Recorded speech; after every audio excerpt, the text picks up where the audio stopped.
All over নেক এরিয়াটাতেও খুব সুন্দর। এই যে শাড়িটা, এই শাড়িটা আমি পরেছিলাম। যে hello everyone, welcome back to my channel and welcome back to the new exciting blog.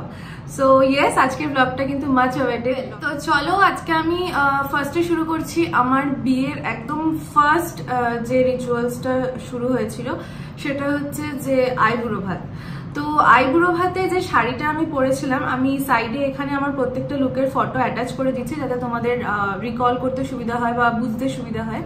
তো আইবুড়ো ভাতের জন্য যে শাড়িটা আমি পরেছিলাম সেই শাড়িটা আমি কিনেছিলাম হচ্ছে কোনো একটা অনলাইন সেলারের কাছ থেকে। আমার যতদূর এখন মনে পড়ছে তার নাম হচ্ছে প্রিয়াঙ্কা মল্লিক। উনি হয়তো প্রবাবলি দ্য আর্ট ওয়েজ বা বেলি টেলস বা এই টাইপ অফ যে ফিমেল গ্রুপগুলো রয়েছে ফেসবুকে, উনি সেখানে লাইভ করতেন দ্যাট টাইম। তো আমি তখন আইবুড়ো ভাতে পরবো বলে কিন্তু শাড়িটা কিনিনি একদমই। আমার মনে হয়েছিল যে শাড়িটা কিনে রাখি, কোনো না কোনো অকেশনে পরবো। তো সেই সূত্রে আমি ওই বেবি পিঙ্ক কালারের শাড়িটা আমি কিনেছিলাম। আমি শাড়িটা তোমাদের একবার দেখাবো কাজ। এই যে শাড়িটা, এই শাড়িটা আমি পরেছিলাম, যেটা আমার আইবুড়ো ভাতে সবাই দেখেছো আর প্রচন্ড প্রশংসা করেছো শাড়িটা এই যে এরকম দেখতে। আর শাড়িটার কালারটাও খুব সুন্দর, একটা অরেঞ্জিশ আর পিঙ্কিশ একটা ডুয়েল টোন রয়েছে, যেটা আমার খুব ভালো লেগেছিল। শাড়িটার খুব বেশি দাম না, শাড়িটা প্রবাবলি ১৫০০ থেকে ২০০০ টাকার মধ্যে ছিল। আমার এক্স্যাক্টলি কোনোটারই দাম এখন মনে নেই, কারণ আমি আবারও বলছি যে কেউ হয়তো ভাবতে পারো যে আমি হয়তো বলতে চাইছি না বলে বলছি না, বাট স্টিল আমি একটাই কথা বলবো যে আমার বিয়ের কেনাকাটা আমি বিগত ২ বছর আগে থেকে স্টার্ট করেছি। তো তখন যে জিনিসের যে দামটা ছিল ডেফিনেটলি এখন সেই দামটা বাড়বে, প্রাইস কিন্তু ম্যাচ করবে না, বাট সামহাও তোমরা একটুখানি আইডিয়াটা পেয়ে যাবে যে কিরকম কি রেঞ্জের হতে পারে। তো এই শাড়িটা ১৫০০ থেকে ২০০০ টাকার মধ্যে আমি কিনতে পেরেছিলাম। শাড়িটা আমার না শাড়ির সম্বন্ধে না অত নলেজ নেই, মানে আমার একটা শাড়ি দেখতে ভালো লাগছে, হ্যাঁ মিনিমাম যেগুলো জামদানি, হ্যান্ডলুম, তাসার বা তাঁতের শাড়ি, বা আমরা যেগুলো এখন খুব রেগুলার বেসিসে ইউজ করি বাটিক প্রিন্টের শাড়ি, কিছু কিছু শাড়ি আমি বুঝতে পারি। বাট এখন এত ভ্যারাইটি বেরিয়েছে না শাড়ির, কারণ আমি নিজে খুব একটা প্রচুর শাড়ি কেনা বা শাড়ি কিনছি আমার ওই ব্যাপারটা একদমই নেই। মানে অকেশনালি কিনলাম, বিয়ে পারপাস, এই যে বিয়ে ছিল বিয়ে পারপাসে কিনেছি। তো যাই হোক, সেই জন্য আমার না খুব বেশি শাড়ির সম্বন্ধে অতটা আইডিয়া নেই। একটা জিনিস আমি বলে রাখি, সেটা হচ্ছে যে এই শাড়িগুলো তাঞ্চই বা এরকম কিছু একটা নাম যতদূর আমার মনে পড়ছে। আর এই শাড়িগুলো এরকমই খুব সুন্দর আর নরম, ভীষণ সফট। তো আমি চেয়েছিলাম যে যেহেতু সকালের অনুষ্ঠান, তো হালকা কিছু পরবো, খুব বেশি হেভি কিছু আমি ক্যারি করবো না। আর আমার ওপর না খুব বেশি না মানে লাইট আবার জিনিস ঠিক খোলে না, মানে আমার যেহেতু একটু শোল্ডারটা ব্রড প্লাস হাইট অনুযায়ী আমার একটু জমকালো জিনিস পরলে আমার উপর ভালো লাগে, সেটা হালকা কিছু পরলে না সেটা কোথাও যেন হারিয়ে যায়, এটা আমার পার্সোনালি মনে হয়। তো যাই হোক, আমি এই শাড়িটা নিয়েছিলাম, আমার কাছে প্রিয়াঙ্কা মল্লিকের নাম্বার রয়েছে, আমি আমার ডেসক্রিপশন বক্সে ডেফিনেটলি ওর নাম্বারটা অ্যাটাচ করে দেবো। আমি জানি না ও এখন লাইভ করে কিনা বা শাড়ি বিক্রি করে কিনা, বাট নাম্বার আমি দিয়ে দেবো। তোমরা যারা কিনবে ভাবছো বা পছন্দ হচ্ছে তারা একটুখানি কোয়ারি করে নিতে পারো, কারণ আমি বহুদিন হয়ে গেছে ওর লাইভ এখন দেখি না। মানে আগে যেমন খুব ফিডে আসতো, এখন আর খুব একটা আসে না, মানে আসেই না, আমি দেখতেই পাই না। তো আমি জানি না যে এখন ও লাইভ করে কিনা বা শাড়ি বিক্রি করে কিনা। যদি করে তাহলে ডেফিনেটলি ওর কাছে এরকম ধরনের শাড়ি পেয়ে যাবে। আর ওর কাছেই কেন, এই শাড়িগুলো মার্কেটে এখন ইজিলি অ্যাভেলেবেল, তো তোমরা যে কোনো জায়গাতেই কিন্তু শাড়িগুলো পেয়ে যাবে। তো যাই হোক, আমার আইবুড়ো ভাতের যে শাড়িটা আমি পরেছিলাম সেটা তোমাদের সাথে শেয়ার করলাম। এবার আমি শেয়ার করব ব্লাউজ। এটা হচ্ছে আমার আইবুড়ো ভাতের ব্লাউজ, এটা হচ্ছে ব্যাক সাইড, এটা হচ্ছে আমার শাড়ির মানে ব্লাউজের ব্যাক সাইড, আর এটা হচ্ছে ফ্রন্ট সাইড, ঠিক আছে। এই যে ফ্রন্টের সাইডে এরকম খুব সুন্দর কাজ করা আমার অল ওভার আর কি, এটাতে এই নেক এরিয়াটাতে, প্লাস হাতের জায়গাটাতেও হালকা কিছু কাজ। মেন কাজটা ছিল হচ্ছে ব্যাকে, কিন্তু যেহেতু আমি চুল ছেড়েছিলাম তো ব্যাকের কাজটা কিন্তু খুব একটা দেখা যায়নি। তো যাই হোক, তোমরা যারা এই ব্লাউজটার খুব কাছ থেকে ছবি চাইছিলে তাদের উদ্দেশ্যে আমি এই ব্লাউজটার একটা ছবি মানে ভিডিও তোমাদেরকে দেখিয়ে দিলাম, যাতে তোমরা পরবর্তী ক্ষেত্রে যখন বানাবে তো এরকম টাইপের ডিজাইন কিন্তু তোমরা ট্রাই করতে পারো। আর ইয়েস, আমার প্রত্যেকটা ব্লাউজ, যে কটা ব্লাউজ আমি আজকে এই ভিডিওতে শো করব, প্রত্যেকটা ব্লাউজ কিন্তু দা স্বর্ণকারের, মানে রাহুল স্বর্ণকার। আমি রাহুলের নাম্বার ডেফিনেটলি অ্যাটাচ করে দেবো ডেসক্রিপশন বক্সে, তোমরা ওর সাথে ইজিলি কন্ট্যাক্ট করে নিতে পারো। আর আমার যারা ব্রাইড রয়েছে তারা তো ওর সাথে কন্ট্যাক্ট করে, কারণ আমি ওর নাম্বার সাজেস্ট করে দিই, তো ওর সাথে তারা ইজিলি কানেক্ট করে নিতে পারো। তো এরকম ডিজাইন বা এরকম ধরনের ব্লাউজ তোমরা চাইলে ওর কার সাথে ইজিলি পেয়ে যাবে। আর আমার ক্ষেত্রে যেটা হয়েছিল যে আমি আমার প্রত্যেকটা লুক আমার আগে থেকে আমার মানে মনে বা আমার ভাবা ছিল যে আমি এরকম সাজবো, আর যেটা ভেবেছিলাম তার থেকে অনেক বেশি পেয়েছি।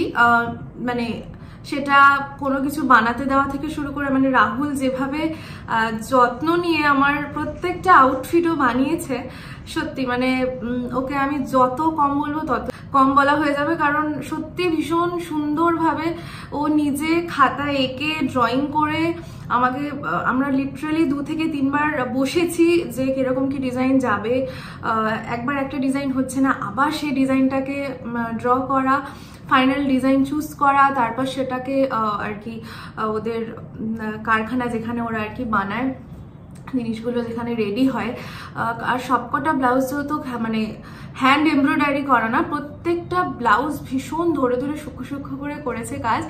তো যাই হোক, আমার তো প্রত্যেকটা কাজ আর প্রত্যেকটা ব্লাউজ আমার খুবই পছন্দ হয়েছে। আর ফিটিংস নিয়ে তো কিছু বলারই নেই, যদিও তখন আমি একটু রোগা হয়ে গেছিলাম বিয়ের টেনশানে। তো প্রত্যেকটা ব্লাউজ আমার খুবই ভালো ফিটিংস হয়েছিল, যেরকমটা চেয়েছিলাম সেরকমটা। তো তোমরা যারা মনে করছো যে ব্লাউজ বানাবে, ডেফিনেটলি ওর সাথে কন্ট্যাক্ট করতে পারো। আমি আমার প্রত্যেকটা ভিডিওতে দিদি এই ব্লাউজটা কোথা থেকে কিনেছো আমি ওর নাম মেনশন করে দিই, ওর পেজের নামও মেনশন করে দিই। তো ইয়েস, রাহুল যদি আজকের এই ব্লগটা দেখে তো ও বুঝতে পারবে যে মানে সত্যি মানে অনেক মেমোরিজ আর কি আসছে, যে আমি যখন দেখাচ্ছি একটা একটা করে যে কতটা মাথা খাটিয়ে কালার চুজ করে ডিজাইন মাথা থেকে বের করে ওকে, প্লাস ও নিজেরও অনেকটা মানে ইনপুট আউটপুট দুটোই দিয়েছে, যার কারণে এত সুন্দর ভালো একটা মানে ব্যাপার আর কি এসে দাঁড়িয়েছে। তো এই ব্লাউজগুলো বেসিক্যালি দাম যদি তোমরা বলো, দাম এই ব্লাউজগুলোর 2.5 থেকে 3, 3.5, 4 বিভিন্ন ধরনের রয়েছে। সেটা তোমরা কিরকম কি চাইছো সেটা তোমরা রাহুলের সাথে একটু যোগাযোগ করে নিও, ও বেটার বলে দিতে পারবে যে কিরকম রেঞ্জ পড়বে, কারণ আমার এক একটা ব্লাউজের এক একটা রেঞ্জ। আর প্রচুর ব্লাউজ আমি একসাথে বানিয়েছিলাম, অ্যাপ্রক্স 40,000-এর কাছাকাছি। তো ওরম ভাবে না বলা খুব মুশকিল যে এই ব্লাউজটার কত দাম, ওই ব্লাউজটার কত দাম, বাট আমি অ্যাপ্রক্স তোমাদের একটা আইডিয়া দিতে পারি যে এই ব্লাউজগুলো কিন্তু 3,500 থেকে 4,000 টাকার মধ্যে তোমরা ইজিলি পেয়ে যাবে। কমও হতে পারে, বেশিও হতে পারে, কারণ দিনের পর দিন জিনিসের দাম তো যেভাবে বাড়ছে, তো বেশি কম হতে পারে। সেটা একটু তোমরা দেখে নিও, তোমাদের যেরকম পছন্দ তোমরা বললে কম রেঞ্জেরও হয়ে যাবে। তো চলো এবার আমি যাব নেক্সট আমার আউটফিটে, যেটা আমি মেহেন্দিতে পরেছিলাম। আমি সাইডে আবার এগেইন ফটো অ্যাটাচ করে দিচ্ছি, বিকজ ওই লেহেঙ্গাটা এতটাই ভারী আমার পক্ষে এখন খুলে দেখানো তোমাদেরকে একদম পসিবল নয়, আর ড্রাই ক্লিনিংও ঠিকঠাকভাবে করা নেই। তো যাই হোক, খুবই মেসড আপ হয়ে একটা বাক্সবন্দি করে জিনিসটা রাখা রয়েছে, সেটা এখন খুলে আমি দেখাতে পারছি না। তবে আমি কোথা থেকে কিনেছি সেটা আমি তোমাদেরকে বলে দিচ্ছি। আমি কিনেছি ওটা অমিওর থেকে, অমিওর অফিসিয়াল বলে তোমরা ইউটিউবে পেজ পাবে, প্লাস বড়বাজারে অমিওর এখন খুবই ফেমাস একটা শপ, যেখানে ভ্যারাইটিস রকমের শাড়ি বলো, লেহেঙ্গা বলো, বিয়ের বেনারসি বলো, মানে সব রকম, মানে ওয়েস্টার্ন, ইন্ডো ওয়েস্টার্ন, ছেলেদের মেয়েদের সব রকম কালেকশনই পাবে। তো আমার যে মেহেন্দি আউটফিটটা আমি চাইছিলাম যে খুব ভাইব্রেন্ট হবে আর একটু গ্রিন কালারের হবে। আমি চাইছিলাম যে আমার খুব ওই অলিভ গ্রিন কালারটা না আমার খুব পছন্দ, তো আমি ভাবছিলাম যে আমি একটু অলিভ গ্রিন কালারের, একটু ভাইব্রেন্ট কালারের লেহেঙ্গা আর কি পরবো। মানে লেহেঙ্গা পরবো এইটুখানি তো কনফার্ম ছিল যে লেহেঙ্গা পরবো। তো ওখানে গিয়েছিলাম, ওখানে গিয়ে ছিল, কিন্তু সামহাও আমার প্রাইস নিয়ে একটু প্রবলেম হচ্ছিল, প্লাস যে প্রাইস ওরা বলছিল সেই প্রাইসের মধ্যে আমার ঠিকঠাক পছন্দ হচ্ছিল না। তো ফাইনালি আমি যে লেহেঙ্গাটা পরেছিলাম সেই লেহেঙ্গাটা আমি পাই, ওরা অল্টার করে দেয় আমার মানে এই অনুযায়ী, সাইজ অনুযায়ী। লেহেঙ্গাটার প্রাইস অ্যাপ্রক্স 12,000 থেকে 15,000 মধ্যে আমি পারচেস করেছিলাম। ডেফিনেটলি এখন দাম বাড়তে পারে, কারণ অনেক 2 বছর হয়ে গেছে। আমি এগেন বলছি একটাই কথা, কারণ নিত্যদিনের দাম বাড়তেই থাকে। তো ওরকমই প্রাইস পড়েছিল। আমার মেহেন্দির যে লেহেঙ্গাটা ছিল সেটার সাথে একটা দুপাট্টা ছিল, প্লাস একটা বেল্ট ছিল। তোমরা এখানে ফটোতে দেখতে পাচ্ছ, বেল্ট ছিল, প্লাস ঘেরটা অনেকটা ছিল, খুব সুন্দর, মানে ভেতরে ক্যান ক্যান দেওয়া ছিল। অল ওভার আমার লেহেঙ্গাটাতে পুরো সুতোর কাজ করা ছিল, খুবই সুন্দর ছিল আর বেশ লাইট ওয়েট ছিল। এরকম না যে আমি ওটা পরে নাচতে পারছিলাম না। আমি আমার মেহেন্দি সঙ্গীতে প্রচুর নাচাগানা করেছি, যেগুলো মানে খুব বেশি ভারী আউটফিট হলে কিন্তু আমি করতে পারতাম না। তো খুবই লাইট ওয়েট ছিল আর আমি ইজিলি ক্যারিও করতে পেরেছিলাম। আমার একদম মাপের ওরা আমাকে ফিটিংস করে দিয়েছিল, আর যার কারণে আমার খুব একটা প্রবলেমও হয়নি ওটা ক্যারি করতে। তোমরা একটু দেখে নিও যে এরকম ধরনের জিনিস কিরকম কি হচ্ছে না হচ্ছে, তো তোমরা সেই অনুযায়ী সেখানে কিন্তু পারচেস করতে পারো। আর প্রচুর ভ্যারাইটি রয়েছে। আমার বেসিক্যালি আমি 2-3টে লেহেঙ্গা ট্রাই করেছিলাম, কিন্তু ওটা বেশি খুলছিল আমার উপর, তো যার কারণে আমি আমার ওই লেহেঙ্গাটা কিনেছিলাম। ইয়েস, আমার মেহেন্দি আউটফিট আমি যেখান থেকে কিনেছি, এগেন আমি নামটা বলে দিচ্ছি, অমিওর অফিসিয়াল, বড় বাজারে দোকানটা। ওদের ইউটিউব সাইটও রয়েছে, তোমরা ওখান থেকে ওদের কন্ট্যাক্ট নাম্বার পেয়ে যাবে। প্লাস আমার কাছে ওদের কন্ট্যাক্ট নাম্বার রয়েছে, আমি আমার ডিসক্রিপশন বক্সে কিন্তু ওদের কন্ট্যাক্ট নাম্বার দিয়ে দেবো। এবার আসি মেহেন্দি লুক গেল। এবার আসি আমার বিয়ের দিন, মানে বিয়ের দিন একদম সকালে যে দধিমঙ্গল হয়, দধিমঙ্গলের যে শাড়িটা আমি পরেছিলাম, সেই শাড়িটা আমি কিনেছিলাম গড়িয়াহাট থেকে। গড়িয়াহাটের খুব পুরনো একটা দোকান, কিন্তু দোকানটার নাম আমার একদম মনে নেই, কারণ আমি যে শাড়িটা খুঁজছিলাম সেই শাড়িটা আমি পাচ্ছিলাম না, যার কারণে আমি র্যান্ডামলি, মানে এমন কোনো দোকান নেই যে সেই দোকানে আমি যাইনি আর দেখাইনি যে দাদা এই শাড়িটা দিন, এই শাড়িটা কি হবে, এই শাড়িটা কি অ্যাভেলেবেল, বাট সামহাও আমি যেরকম ধরনের চাইছিলাম না সেরকম ধরনের কিন্তু পাইনি। কিন্তু যেটা পেয়েছিলাম সেটা আবার ওই শাড়িটার থেকে অনেক বেশি সুন্দর। তো আমি একটু সকালবেলা, যেহেতু একদম আর্লি মর্নিং ঘুম থেকে উঠেই রেডি হতে হবে, তো আমি একদম নরম আর কি, যাতে খুব লাইট ওয়েট হয় এরকম টাইপেরই শাড়ি আমি কিনেছিলাম। আমি যে শাড়িটা কিনেছিলাম সেটা অ্যাপ্রক্স 1500 এরকম প্রাইস, 1500 কি 1200 এরকম প্রাইস নিয়েছিল। কারণ আমি ওই দোকান থেকে মায়ের জন্য আরো 2টো না 3টে শাড়ি কিনেছিলাম, তো সবকটা শাড়ি ওরকমই দাম ছিল, 1200-1300 এরকমই দাম ছিল। তো আমার শাড়িটা ওরকমই দাম পড়েছিল, আর শাড়িটা এতটাই সফট আর এতটাই নরম ছিল যে পরার পর খুব আরাম লাগছিল। আর ব্লাউজটা যেটা পরেছিলাম সেই ব্লাউজটা আমার গড়িয়াহাট থেকেই কেনা। আর তোমরা, আমি লুকটা এখানে সাইডে অ্যাটাচ করে দিচ্ছি, তোমরা ওরকম ধরনের শাড়ি গড়িয়াহাটে ইজিলি পেয়ে যাবে। হ্যাঁ, আমি ওই রোডের উপরে যে দোকানগুলো ছিল সেই দোকানগুলোতে আমি সার্চ করছিলাম, বাট সামহাও আমি পাইনি। তো সেই জন্য আমি প্রপার আর কি ওদের দোকান, যেখানে আর কি ওরকম হ্যান্ডলুম বা ওরকম ধরনের শাড়ি পাওয়া যায়, গিয়ে বলেছিলাম যে এরকম সকালের অনুষ্ঠানের জন্য এরকম একটু লাল সাদার উপর কিছু একটা শাড়ি দিন। তো ওনারা আমাকে অনেকগুলো শাড়ি দেখাচ্ছিল, তো তারপরে শাড়িটা আমার পছন্দ হয়েছে, তো ওই শাড়িটাই আমি চুজ করেছি ফাইনালি। আর শাড়িটা খুব অ্যাপ্রোপ্রিয়েট গেছেও, মানে ওই লুকটার সাথে, সকালের ওই সাজটার সাথেও খুব ভালো গেছে। তো আমি সাইডে লুকটা অ্যাটাচ করে দিলাম, তোমরা দেখে নিও। আর এরপরে আসি হচ্ছে আমার বৃদ্ধি লুক, যেটা আমার মোস্ট ফেভারিট লুক, যেটা সত্যি এত এত তোমরা ভালোবাসা দিয়েছো যে লুকটাকে, মানে পার্সোনালি বলেছো, প্লাস কি বলবো, মানে ইনবক্সে তো, মানে আমি এখনো যদি ওই ছবিটা পোস্ট করি বা এখনো যদি আমি রিলস পোস্ট করি, প্রচুর প্রচুর কমেন্ট করো তোমরা যে দিদি এই শাড়িটা কোথা থেকে কিনেছো, দিদি এই ব্লাউজটা কার থেকে বানিয়েছো। তো বৃদ্ধি লুকটা নিয়ে না আমার আগে থেকে একটা ভাবনা ছিল, প্রত্যেকটা লুক নিয়ে ভাবনা ছিল যে এরকম এরকম সাজবো বা এরকম এরকম করবো, কারণ আমাকে খুব বেশি জবরজম মুখে মেকআপ ভালো লাগে না। তো হালকা মেকআপের সাথে আমার সাজটার সাথে যেন আমার আউটফিটটাও খুব ভালো ম্যাচ করে।